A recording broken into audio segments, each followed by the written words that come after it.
Bom dia a todos.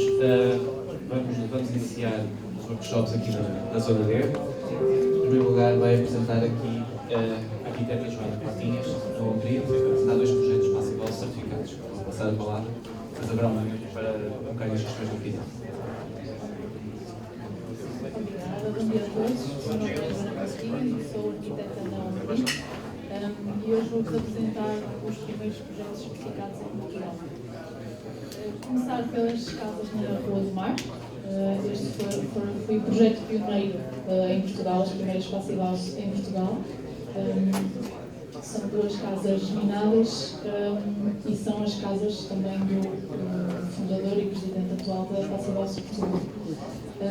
Este é um projeto com 3 pisos, a entrada é feita no primeiro andar e depois distribuída para 2 pisos, o segundo andar e o resto são pisos onde se situam os quartos. Isto é um T4, ok? Este foi um projeto que foi adaptado para a Passivals a meio já da fase do projeto, inclusive já tinha sido iniciada também a sua construção, pelo que tivemos que adaptar algumas soluções existentes. No que toca à solução construtiva das paredes, nós utilizamos 10 cm de APS pelo exterior das paredes. Temos ali o valor de 0.267. Parede da construção mista de alvenaria e betão, ETICS pelo exterior e depois nas coberturas acabamos por usar então 15 cm de XPS entre barrocos de madeira. Inicialmente tínhamos projetado apenas 8 cm, para atingir o desempenho Passivals tivemos que adaptar e passar então para os 15 cm de XPS. No caso da solução construtiva das janelas e sombreamento, nós utilizamos uma caixaria de alumínio e um vidro duro. Podem ver aqui o fator solar de 0,6 e o valor de 1,0. Aqui também tivemos que adaptar um bocadinho o detalhe às exigências da Passivals e acabámos por ter que acrescentar. Peço desculpa, para ver se isto funciona. Acabámos por ter que acrescentar aqui no ponto 6 aquelas camadas de XPS para conseguirmos instalar a caixa de store sem que houvesse ali uma fonte térmica na nossa parede. Pronto, esta foi a solução de caixaria e store utilizada em toda a habitação. No que toca aos sistemas de equipamentos, nesta casa foi utilizada uma solução de uma unidade compacta que faz ventilação, climatização e AQS, tudo numa unidade. Uma unidade para cada habitação, a servir todo o espaço. Este foi o resultado final do projeto. Aqui algumas imagens. Ele foi construído no fim de 2012, já tem 12 anos de utilização. Aqui também algo importante na Passivals, a estrutura das varandas não faz parte da estrutura da casa, é uma estrutura independente, tem apenas fixações pontuais às fachadas, às paredes, mas toda aquela estrutura é independente, acabando assim por mitigar ou tentar minimizar as fontes térmicas muitas vezes vindas das soluções de fachada, de varanda. Quando esta casa foi habitada, nós começámos então o processo de monitorização da sua utilização.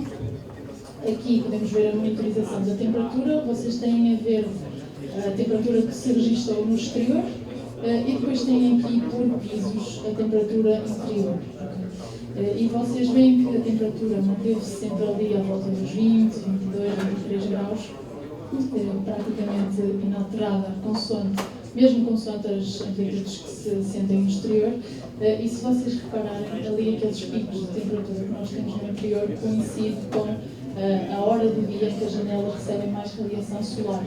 Okay? Isto é muito importante no desenho de uma Passivals, é perceber que o desenho correto das janelas pode nos ajudar em muito a conseguirmos atingir o desempenho passivo, porque as janelas têm um grande impacto depois nas necessidades de energia que vamos ter nos nossos edifícios.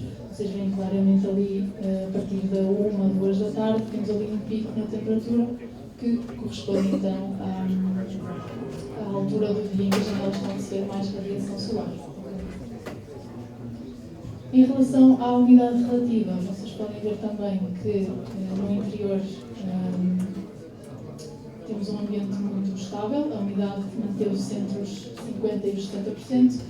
Mais uma vez, se repararmos na amplitude que sofre ali a umidade exterior, vemos que a passividade está a funcionar e que não há grandes variações na umidade relativa no interior da habitação. Depois monitorizamos também a concentração de dióxido de carbono no ar. Okay.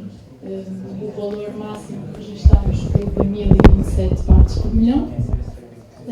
E aqui vocês também podem ver claramente os picos de concentração de dióxido de carbono que correspondem ao período noturno, okay? Ao período em que as pessoas estão a dormir. E isto é mais uma prova de que a ventilação é necessária e é muito importante, porque normalmente quando estamos a dormir é o período em que temos a casa fechada. Se não tivermos ventilação, o ar não renova, o nosso sono não vai ser também ele renovador e vamos acordar cansados. Às vezes acordamos à meia da noite e não sabemos porquê, porque se calhar estamos com concentrações de CO2 muito elevadas para aquilo que seria o necessário para termos um sono regenerador. Okay. Por isso vocês podem ver aqui. A linha amarela corresponde ao resto do chão, que é onde dormem neste momento 3 pessoas, daí a termos umas concentrações de CO2 um bocadinho mais elevadas, mas mesmo assim sem ultrapassar ali o limite dos 1000 ppm, que é um dos critérios da passiose. Okay. Por fim, dizer-vos que esta casa, vocês podem consultar a monitorização em tempo real no site da Hungria, no portfólio. Esta e os próximos projetos que eu vou apresentar estão nesta plataforma de monitorização. Vocês podem consultar em tempo real os dados que estão a ser medidos, temperatura interior, umidade interior. Ali do lado esquerdo nós temos os consumos instantâneos, ok? E aqui do lado direito temos os totais desde o início da monitorização. Eu vou falar um bocadinho mais em detalhe na parte da tarde, quando apresentar a monitorização da Casa da Palmeira. Okay. Este foi o projeto das Casas da Rua do Mar. Agora vou passar a apresentar o projeto da Cestaria. Foi o primeiro projeto certificado no turismo em Portugal. Esta é uma unidade turística, vocês podem ver aqui também os resultados da colheita de pipi. Este era o estado do edifício existente.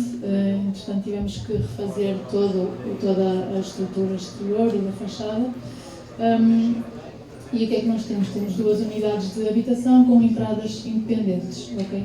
Neste projeto é importante perceber que, por acaso, falta aqui o norte, mas se vocês tiverem atenção, a única bocadinho de fachada que nós temos aberto a sul é aquele espaço ali atrás da varanda, okay, virado naquela direção.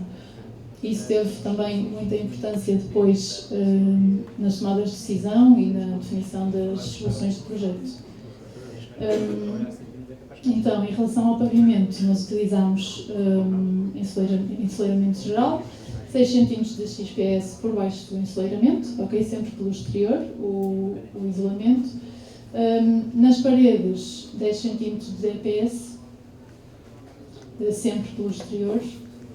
E na cobertura utilizamos 20 cm de XPS também entre barrotes. Depois, em relação às janelas, foi utilizada uma caixaria de madeira e, neste caso, apesar de não ser o mais comum em Portugal, foi utilizada uma solução de vidro triplo, porque exatamente pela questão que eu vos expliquei no início. Só temos um pequeno bocadinho de fachada aberto a sul, que não nos permite ter tantos ganhos, ou seja, vamos ter que dotar o nosso edifício de características um bocadinho mais rigorosas para não perder tanta energia, já que não conseguimos ganhar tanta energia a sul. Okay. A caixilharia foi fixa mecanicamente à fachada, no exterior da fachada, para depois, vocês podem ver aqui nesta imagem, poder ser coberta com o EPS e garantir assim a continuidade do isolamento sempre através do exterior da parede. Aqui temos também a solução de sombreamento. Nas janelas a sul, muito importante existir sempre sombreamento pelo exterior para não sobreaquecer o envidraçado, e nós acabamos por utilizar ali a instalação dos fotovoltaicos para fazer o sombreamento das janelas a sul. Também é importante nesta imagem, mais uma vez, vocês verem a estrutura da varanda, que mais uma vez é independente da estrutura da casa, tem apenas algumas fixações pontuais à fachada e depois ao pavimento. Em relação à estanquidade ao ar, nós utilizamos então telas de estanquidade na cobertura, com a aplicação das respectivas fitas para garantir a estanquidade entre as membranas. Selamos toda a orla das janelas também com fitas interiores. Nas paredes utilizamos o reboco interior para dar continuidade à camada estanque. No pavimento, betão, e na ligação entre paredes e pavimento acabamos por aplicar uma membrana líquida, okay, para garantir a estanquidade na ligação entre as duas superfícies. Aqui o resultado do blower door test, 0,41, o limite da passive house está no 0,6, por isso passamos o blower door test e conseguimos continuar o processo de certificação passive house.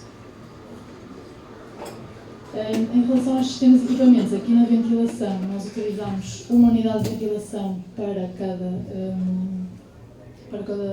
habitação. A ventilação está localizada ali numa zona técnica no topo da habitação e foi feita então a distribuição da rede pelo corredor, porque era o único espaço da casa onde nós temos teto falso e por onde podíamos fazer então a distribuição das condutas para todos os compartimentos. Este foi o resultado final. Esta unidade ainda está a funcionar. Se vocês quiserem experimentar passar uma noite numa passive house, podem tentar marcar aqui uma estadia e comprovar por vocês mesmos como é que é estar dentro de uma passive house. Aqui algumas imagens também do interior. E depois, só para mostrar também, nós monitorizamos a primeira utilização deste edifício, okay? Só dizer-vos que as casas estavam fechadas na altura da monitorização e nós monitorizamos então a primeira vez que ele foi ocupado e a nível de CO2 nós podemos constatar que nunca ultrapassou os 900 ppm durante a semana de utilização. A unidade relativa, vocês podem ver ali a linha azul, também esteve sempre entre os 55% e 65%, também muito estável.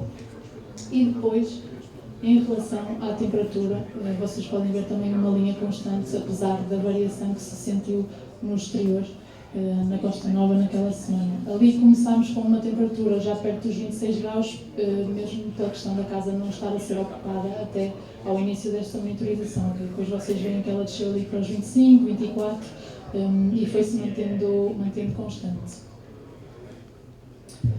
E era isto que eu tinha para vos apresentar hoje. Obrigada a todos.